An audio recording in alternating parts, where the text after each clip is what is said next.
Welcome to 108 news Telugu బులెటిన్ల ముందుగా headlines. మీ భూమి registration చేస్తున్నారా? అయితే భూభారతి పోర్టల్ ఇలా చేస్తే చాలు. ఇంటర్ విద్యార్థులకు అలర్ట్, రేపే విడుదల కానున్న ఫలితాలు. మెగా డిఎస్సి రాత పరీక్షలో నార్మలైజేషన్ అమలు, దీనితో లాభమా నష్టమా? రెండు పిల్లలు రండి, ప్రభుత్వ బడుల్లో చేరండి అంటూ ప్రమోషన్స్. తెలంగాణ రాష్ట్ర ప్రభుత్వం భూముల రిజిస్ట్రేషన్, లావాదేవీలు, రికార్డుల నిర్వహణ వంటి భూ సంబంధిత వ్యవహారాల్లో పారదర్శకత తీసుకురావడానికి భూభారతి చట్టాన్ని తీసుకువచ్చింది. దీని భాగంగా భూభారతి డిజిటల్ పోర్టల్ను రూపొందించింది. ప్రస్తుతం పైలట్ ప్రాజెక్టుగా 4 మండలాల్లో ఈ సేవలు ప్రారంభమయ్యాయి. ఇది భూమి యజమానులకు ఒక స్మార్ట్ పరిష్కారంలా మారనుంది. ఏప్రిల్ 14 నుంచి భూభారతి సేవలు 4 మండలాల్లో ప్రాథమికంగా అందుబాటులోకి వచ్చాయి. పైలట్ ప్రాజెక్టు విజయవంతమైతే రాష్ట్రంలోని అన్ని జిల్లాల్లో ఈ సేవలు వర్తింపజేయాలని ప్రభుత్వం భావిస్తోంది. Intermediate first year and second year public పరీక్షల ఫలితాలు మంగళవారం విడుదల కానున్నాయి.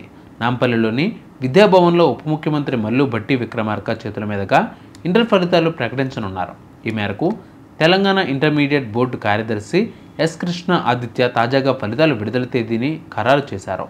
పరీక్షలు రాసిన విద్యార్థులు, వారి తల్లిదండ్రులు ఫలితాల కోసం బోర్డు అధికారిక వెబ్సైట్తో పాటు టీవీ9 తెలుగు వెబ్సైట్లోనూ ఫలితాలను నేరుగా డౌన్లోడ్ చేసుకోవచ్చు అన్నారు. అలాగే ఐవీఆర్ పోర్టల్ 9240205555 ఫోన్ నెంబర్ ద్వారా కూడా ఫలితాలు తెలుసుకోవచ్చన్నారు. ఆంధ్రప్రదేశ్ రాష్ట్రంలో 16,347 ఉపాధ్యాయ ఉద్యోగాల భర్తీకి మెగా డిఎస్సి 2025 నోటిఫికేషన్ ఆదివారం ఉదయం 10 గంటలకు విడుదలైన సంగతి తెలిసిందే.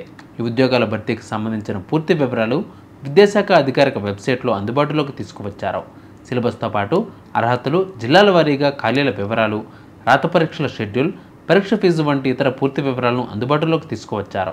అయితే మెగా డిఎస్సి పరీక్షలు ఆన్లైన్ విధానంలో కంప్యూటర్ ఆధారితంగా జూన్ 6 నుంచి జూలై 6వ తేదీ వరకు రోజుకు 2 షిఫ్టుల చొప్పున దాదాపు నెల రోజుల పాటు నిర్వహించనున్నట్లు విద్యాశాఖ నోటిఫికేషన్లో పేర్కొన్నారు. రాష్ట్ర వ్యాప్తంగా జిల్లా కేంద్రాలు, పురపాలికలు, రెవెన్యూ డివిజన్, మండల కేంద్రాల్లో పరీక్షా కేంద్రాలు ఉంటాయి. డిఎస్సికి వచ్చే దరఖాస్తుల ఆధారంగా వీటిని పొడిగించడం జరుగుతుంది. పొడిగించడం, తగ్గించడంపై నిర్ణయం తీసుకుంటామని విద్యాశాఖ అధికారులు తెలిపారు. ప్రభుత్వ పాఠశాలల్లో నిష్ఠాతులైన నిపుణులు, టీచర్లుగా ఉన్నా సరే మంచి విద్యను బోధిస్తున్నా ప్రస్తుతం తల్లిదండ్రులకు చదువంటే ప్రైవేట్ స్కూల్స్లో అందించేదే అనే ఆలోచన ధోరణి అధికంగా ఉంది. దీనితో చాలా ప్రాంతాల్లో ప్రభుత్వ పాఠశాలలు మనుగడ కూడా కష్టంగా ఉంది.